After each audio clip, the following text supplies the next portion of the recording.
Good evening, everyone. You are watching the Just Keep Up podcast, where we're one step ahead. I'm Kurt Johnson. This is Pete Zindros. We're excited to be back to you guys here on this Monday. We have a great show planned for you guys tonight. We have a lot to talk about, lots to get into. Big show. No featured story tonight, guys. As you guys know, the playoffs are happening for the NFL. So we're going to be giving a breakdown of how the games went and our predictions. Were we right? Were we wrong? Everything else like that. And I'm not going to lie, bro. We were right on 65% of these games. We were correct. So Mhm. we're going to be talking all about the playoff games and everything else that happened, the major events, including A.J. Brown reading a book on the sideline. I'm going to talk all about that. So you guys want to definitely stay tuned for my take on that. Um, Before we get into it, guys, I'm going to remind you to like and subscribe, help us to impact and to reach as many people as possible. With in addition to that, guys, follow us on Rumble, guys, rumble.com. Just keep up podcasts to get a push notification every time we post. And guys, with in addition to that, guys, follow me on YouTube and Rumble, guys, at Kurt's Philosophy. If you're interested in the world's deepest, darkest secrets, I will leave the link in the description. And then that's it for my announcements. Bro, do you have any announcements before we start the show? No. All right, guys. And then follow Pete, guys, at what is it? At Pete Shorts, right? At Pete's YouTube Shorts. Yeah, just for, casual life content. Yeah. Yeah, guys, follow him, man. He's fucking hilarious. I love this dude, man. So definitely go check him out, man. He's hilarious. Um, Appreciate that. Yeah, man. But yeah, guys, we're gonna jump right into this thing, man. So we're gonna go over. Let's start with the last game. It was the Rams and the Vikings. That game went exactly how we predicted it. The Rams beat the Vikings 27-9. What's your take on that game? And also a little nugget in there. What's your take on Sam Darnold's future? Okay, well, the game basically went, I think, as we both predicted. We both said the Rams were going to win as the underdog. Sam Darnold was not going to be ready for the moment. All of that was true. Now, as far as Sam Darnold's future goes, I still think the Vikings should commit to it. I mean, guys, we have to look at it like this. I know he played horrible, but this guy was a backup quarterback right before this season, and it was his first ever playoff game. Like, we can't disregard the fact that he led them to 14 wins, and he was a Pro Bowler this season too. Like, he was an NFL Pro Bowler, and it was his first full season as a starter. So I think the Vikings should still commit to him moving forward. I'm sure he'll learn to perform better in the playoffs and playoff like scenarios. I mean, he's still gaining the experience needed. I'm sure he's going to be fine moving forward. I still think they should commit to him, and I still think they should sell McCarthy. Okay. All right. Yeah. So I mean, I have mixed emotions about it, but my overall take on the game is the game went exactly how I thought it was going to go. Sam Darnold was a shell of himself again, and I predicted it. I said it. I said Sam Darnold played his worst game of the season with the division on the line. What makes you think he's going to follow it up with a master performance? Like, Mm-hmm. give me a break, right? So, I mean, we saw him kind of go back to the Sam Darnold of old. And I think not only is his job on the line, but also money was on the line, right? Like he cost himself at least at least $40 million, at least, because he probably would have gotten $100 million deal on a 2 or 3 year deal. But this hurt. So the most money he's going to get is a franchise tag for $40 million. So he cost himself minimum 40 to $50 million by not performing when they needed him the most in the last 2 games of the year. If they would have gotten the 1 seed, got the bye, and then lost in the first round, I still think they would have paid Darnold. But it's the fact that he didn't perform with the division on the line, and then he followed it up by not performing in the playoff game, right? And so it's like, yes, we were 14-3, and we were never 14-3 under Kirk Cousins. But what is our ceiling, realistically speaking, right? Like, what is our ceiling gonna be, right? And I mean, if the guy's proven he can't win big games, now granted, these were just a small sample size, but if he's proven to you that he can't win big games, I don't know if I'm giving him a long-term contract. I think the best thing to do is to franchise tag him for the $40 million. Now I know quite a bit of money. It's not, it's not superstar money, but it is money.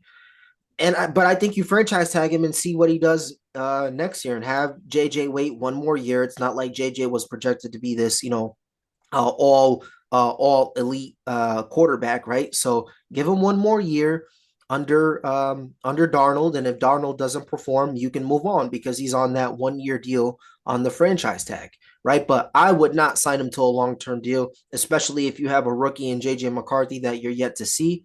I think it'd be premature to move on from JJ just because of the simple fact that I have no ground to stand on with Sam Darnold. Yes, he had an incredible year, yes, but it's only one season and he didn't perform when the team needed him most. Now, if they had won the Super Bowl or have gotten there, then that's a little different because, yeah, it is one sample size, but that's a big enough chunk to say, okay, I'm going to rock with this guy. But, to not even make it out of the wild card round, I wouldn't sell JJ for that.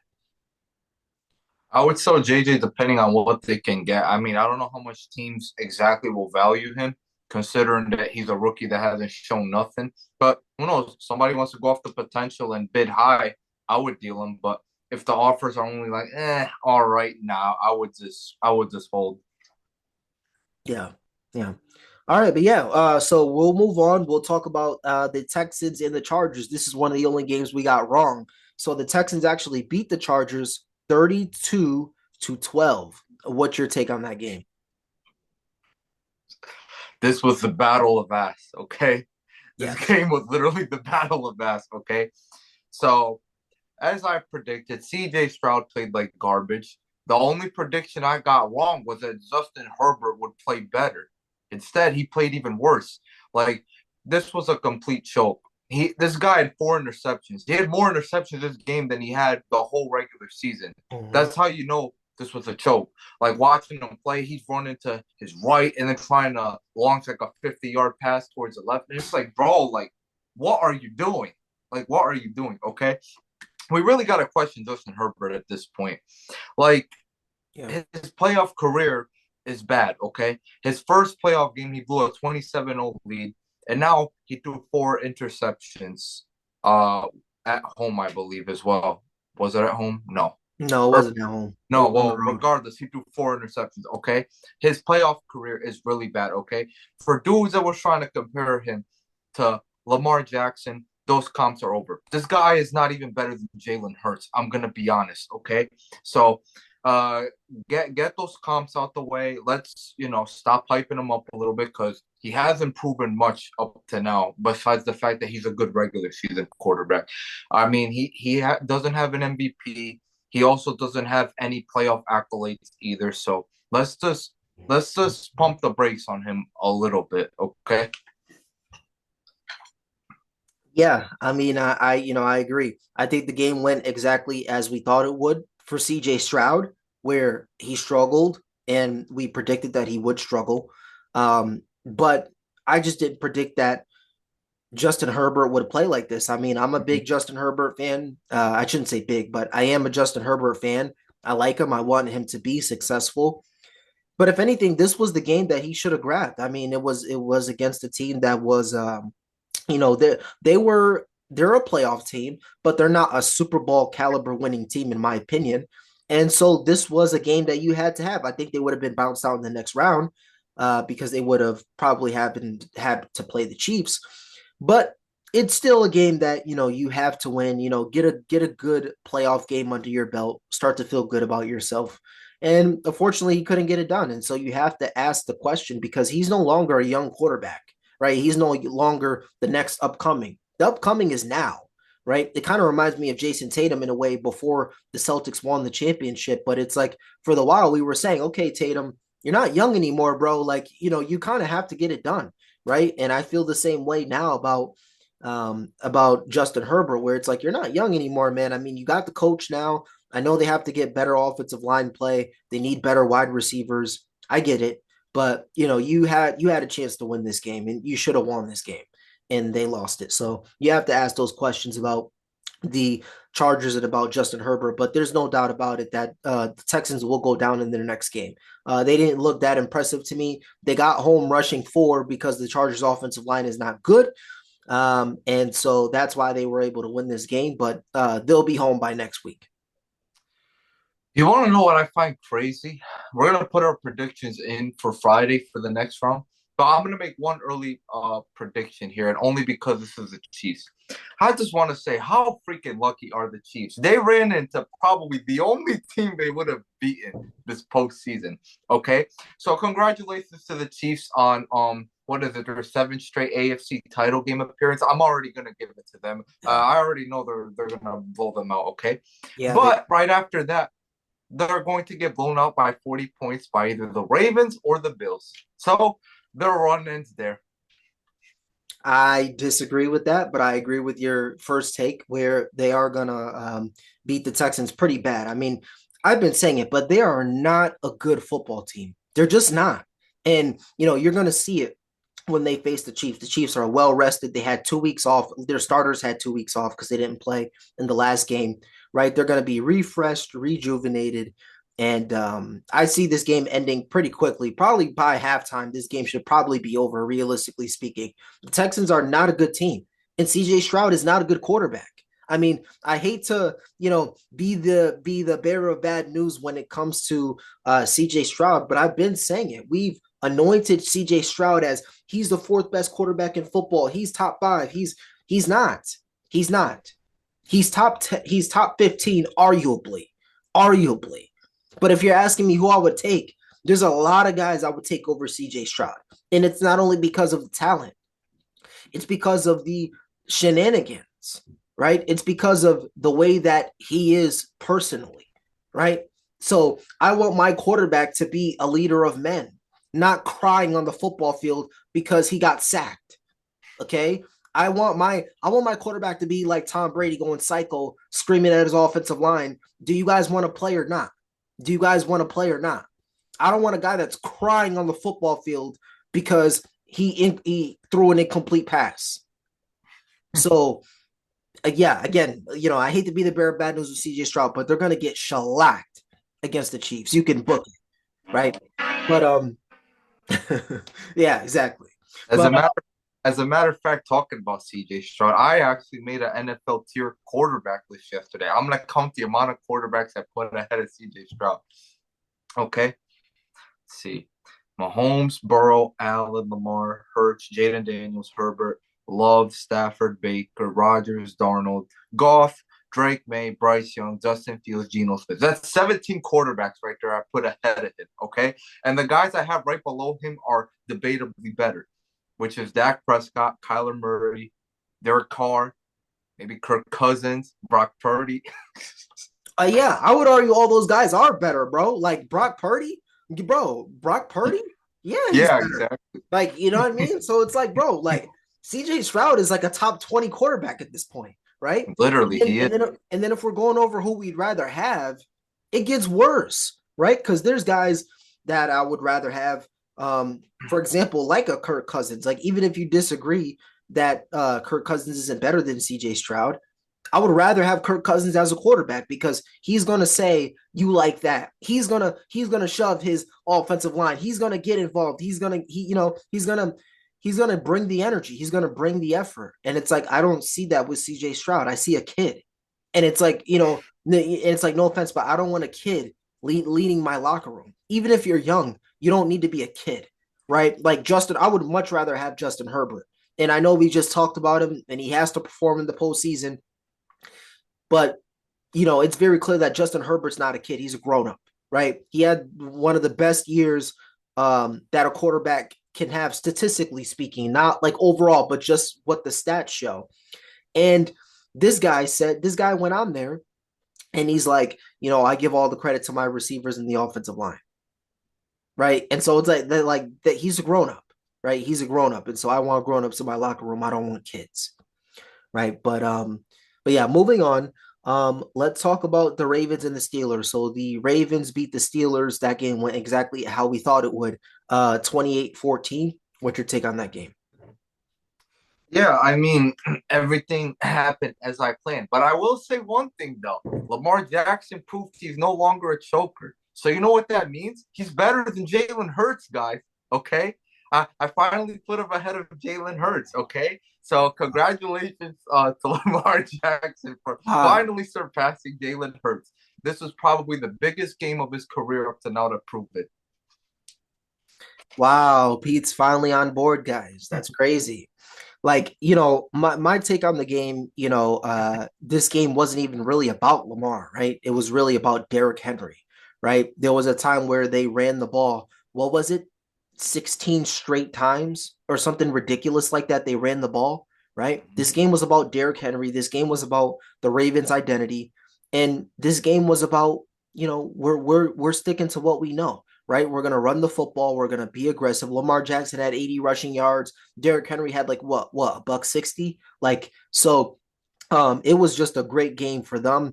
Now you got Joshy next week, and we're gonna talk about it. That's gonna be a great game. I'm gonna save my prediction, but potentially we could be seeing the game of the year, and potentially we could be seeing the winner of that game be the MVP.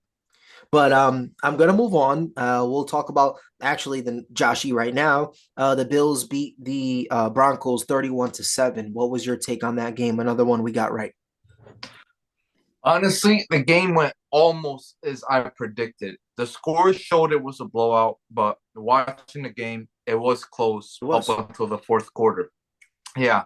Like, I mean, I'm not gonna lie, Josh Allen was struggling a little bit at first. Like he was like overthrowing like a couple throws where they could have potentially scored, but he figured it out at the end. He figured it out, okay? So he bounced back, he balled out, he blew them out, he did his thing, and I give him credit, But now, unfortunately, now that he's playing the Ravens, some of those mistakes that he made during that game, he cannot make in this one because it could cost him.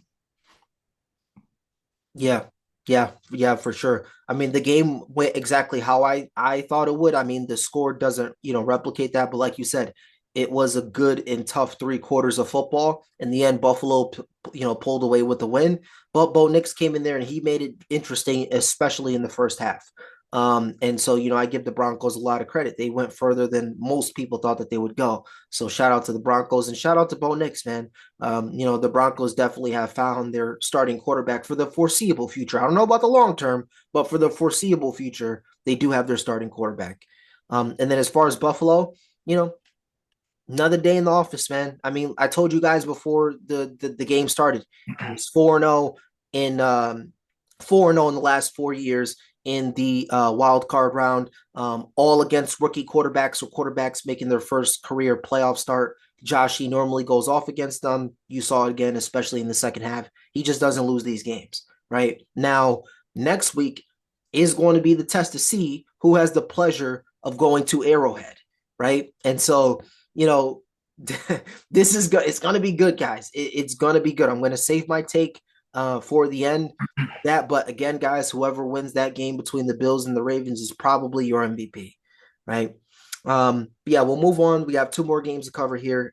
Eagles and Packers. So the Eagles beat the Packers 22-10. What's your take on that game? Okay, I got the winner right, but the game didn't really go as I thought it would. Okay, I thought it would be more high scoring. This was more of like a defensive minded Told game, you, bro. I mean, I'm not gonna lie. I think Jordan Love, he was bad. Okay, like he turned the ball over multiple times. He wasn't getting them downfield. Like he was pretty bad.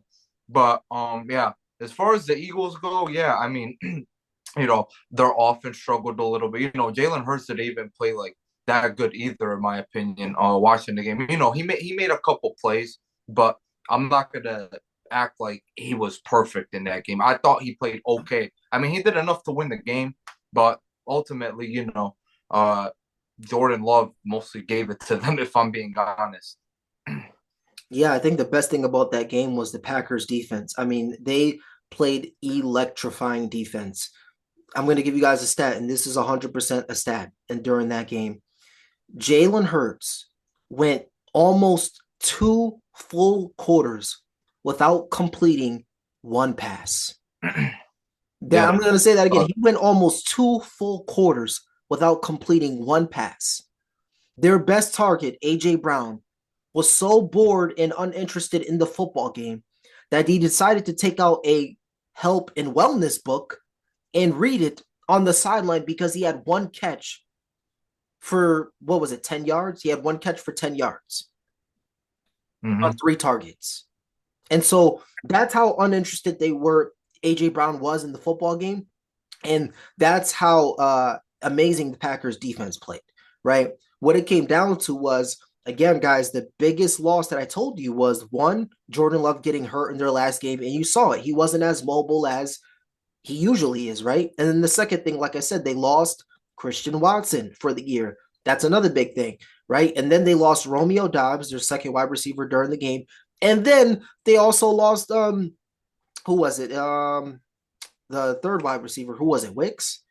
So they lost three of their wide receivers. So you're done. You're cooked. If you lose all three starting wide receivers, you're cooked, bro. So that's what happened in that game, and that's why they lost. But I want to move on. Let's get into the last game, Bucks Commanders. What's your take on that game? Yeah, I'm not gonna lie. I mean, I got this one wrong. I thought the Bucks would win, but unfortunately, they lost. They lost by 3 points. Yeah, I mean, I gotta give credit to Jaden Daniels, man. I mean, he clutched it up once again. There's a stat saying that Daniels was actually had like I think it was 7 or 8 game-winning drives this season. So clearly, when the game is on the line, Daniels is clutch. It came down to another situation like that, and he won him the game. And what he's been doing all year in general is just spectacular. You know what I'm saying? I mean, this guy is literally just a rookie playing out of his mind, and he's also been one of the most clutch quarterbacks in football already, and he's carried it into the playoffs. So credit to the Commanders, man. I mean, my take was wrong there. I thought they would. I thought the Bucks would pull it off, but unfortunately they didn't. But it was close. Yeah, yeah. I mean, my take is pretty similar. I mean, again, it was a good game. It was close as I thought it would. I thought Baker Mayfield would pull it off in the end, and unfortunately he couldn't. So, but he played well, 15 of 18, a couple TDs. I mean, he did everything that he could do to win the game. Unfortunately, it wasn't enough. And Jaden Daniels, I mean, you know, impressive rookie year. He continues to be impressive, and if he could win one more playoff game, it's the first he could be the first rookie quarterback to ever start in a Super Bowl. And that would be pretty amazing if they can win next game, get to the championship game. Things can get really, really interesting there. So we have to keep an eye out for that. But yeah, bro, that was all the games, guys. I want to move on. I want to get to the end of the show. We recapped all of the playoff games. We went over Texans, Chargers, Ravens, Steelers, Bills, Broncos, Eagles, Packers, Commanders, Bucks, and then Rams, Vikings. So it's going to be definitely interesting the rest of the postseason moving forward. But yeah, guys, we're going to get to the end of the show. I want to remind you, if you haven't already, guys, like and subscribe. Help us to impact and to reach as many people as possible. And guys, check us out on Rumble, guys, rumble.com. Just keep a podcast. Follow us there to get a push notification every time we post. And then again, guys, on YouTube, guys, follow me on at Kurt's Philosophy if you're interested in the world's deepest, darkest secrets. Also on Rumble, guys, at Kurt's Philosophy. And then, bro, do you have anything before we end the show? No, I don't. Mm-mm. That's everything. Yeah, yeah, that's everything, guys. So again, guys, thank you for watching, and then we'll see you guys again tomorrow on Wednesday. All right, Mhm. guys. Peace.